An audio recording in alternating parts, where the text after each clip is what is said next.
Ada updatean Vina yang mana aku tahu dari temenku lah, ada gitu ya, yang bilang kalau sebetulnya Linda itu nggak kesurupan, tau nggak? Jadi sebetulnya dia itu sudah mendengar mendengar semua ceritanya secara lengkap itu dari Egy, dan dia itu pura-pura kesurupan untuk menceritakan semuanya, katanya begitu.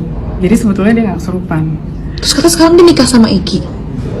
Katanya seperti itu, dan itu ada beberapa foto yang menunjukkan kalau iya, dan mereka berdua itu katanya sekarang itu badannya agak sedikit berubah, jadi lebih semok daripada sebelumnya. Jadinya orang tuh bingung gitu loh, ini bukan ya, kan kita bicara 2016, sekarang 8 tahun yang lalu guys, gitu loh.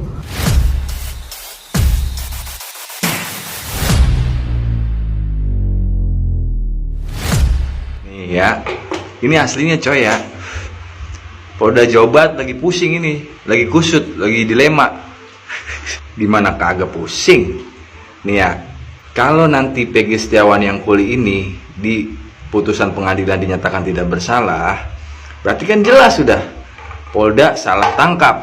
Nah, Peggy Setiawan yang kuli ini kan ditangkap berdasarkan peristiwa di 2016 lalu ya. Berarti nanti kalau putusan pengadilan dinyatakan Peggy Kuli ini tidak bersalah, berarti jelas 2016 lalu kemungkinan terpidana yang udah ngejalanin sekarang bisa jadi salah tangkap juga tuh. Tapi itu kalau dinyatakan tidak bersalah ya. Nah, kalau dinyatakan bersalah ini, tapi nggak bisa lah, orang buktinya kurang kuat. Udah gitu, saksinya Peggy Setiawan yang kuli ini banyak yang menguatkan dia bahwa 2016 lalu tidak ada kaitannya Peggy Setiawan yang kuli ini dengan kasus Vina.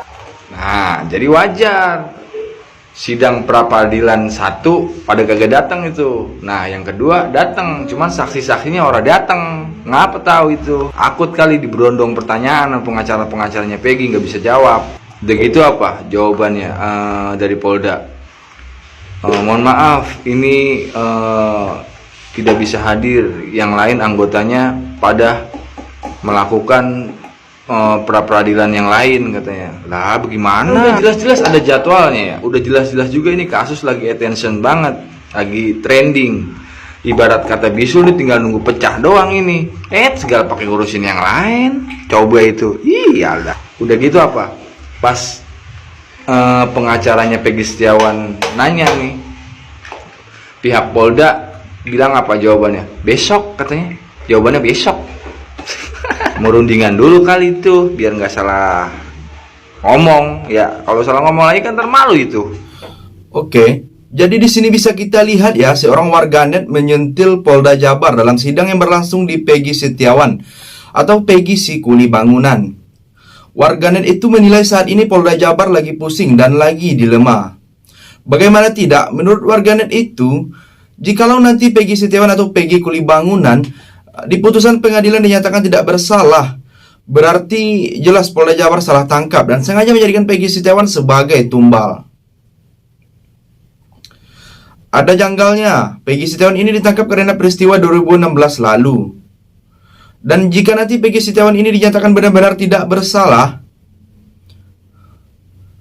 berarti jelas terpidana yang ditangkap sekarang juga salah sasaran. Dan di sini warganet mengatakan kecil kemungkinan Peggy dinyatakan bersalah, mengingat bukti dari Polda Jabar yang kurang kuat. Jadi, bagaimana pendapat kalian? Silahkan tulis komentarnya di bawah. Kesimpulannya adalah dari pernyataan atau konferensi pers yang dilakukan oleh Polda Jawa Barat sebelumnya, yang menyatakan bahwa Dhani Andi adalah merupakan fiktif, artinya perkara ini fiktif. Sudah pasti perkara ini fiktif. Kalau kemudian perkara fiktif dengan dugaan fiktif, tersangka fiktif, penetapan tersangkanya hanya disandarkan kepada keterangan yang sudah dianulir beberapa saksi, termasuk termasuk keterangannya Liga Akbar, termasuk keterangan 5 terpidana lainnya, masih itu dibuat sebagai dasar hukum atau bukti yang menetapkan Peggy Setiawan ini menjadi tersangka. maka menurut saya gugatan pra peradilan yang diajukan oleh Peggy Setiawan melalui tim pengacaranya haruslah dikabulkan oleh hakim yang mengadili dan memeriksa perkara ini. Ya, kenapa demikian? Karena memang ada dua di antara yang berperan penting itu sudah dinyatakan fiktif oleh Polda Jawa Barat.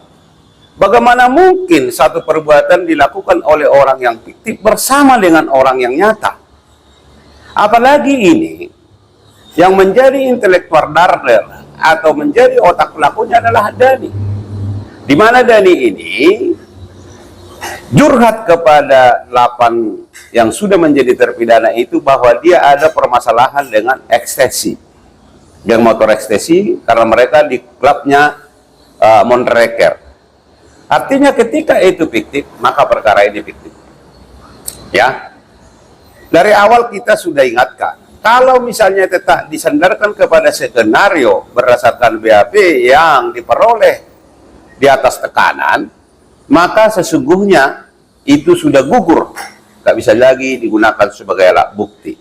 Seperti yang sudah kita lihat di sini, nampak komentar dari salah satu warganet yang membahas tentang sidang peradilan Peggy Setiawan atau Peggy Sikuli Bangunan.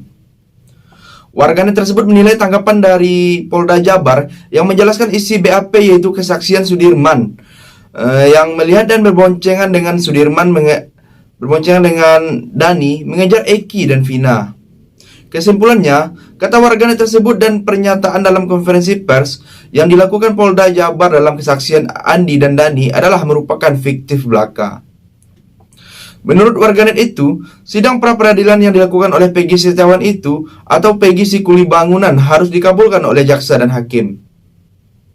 Dikarenakan Peggy Setiawan sudah benar-benar dijadikan tumbal oleh oknum Polda Jabar yang sudah menerima uang sogokan. Jadi, bagaimana tanggapan kalian dalam sidang pra-peradilan Peggy Setiawan ini? Silakan tulis komentarnya di bawah. Jalan Sukatani Sukajaya mengarah ke Purwakarta.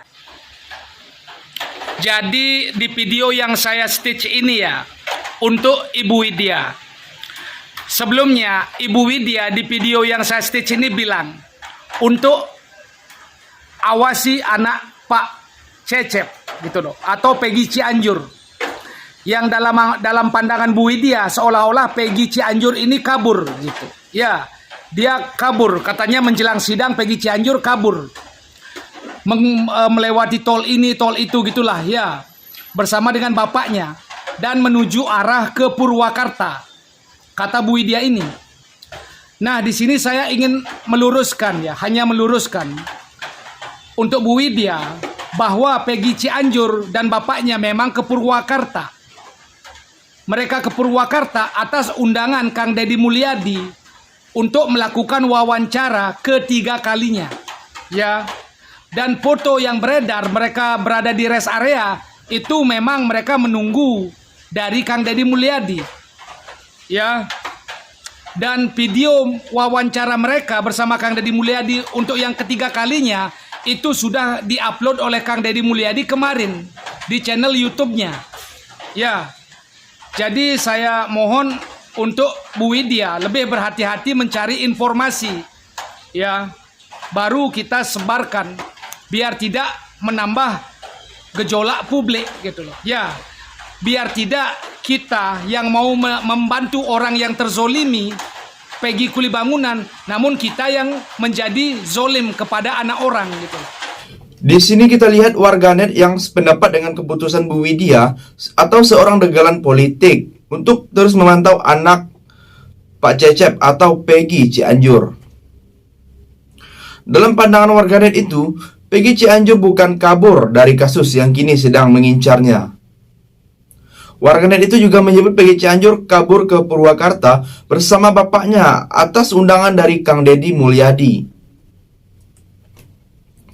Menurut warganet itu, dia juga menyarankan kepada Ibu Widya atau seorang dagelan politik untuk lebih bijak mengambil keputusan dan mengambil tindakan dalam bermedia sosial.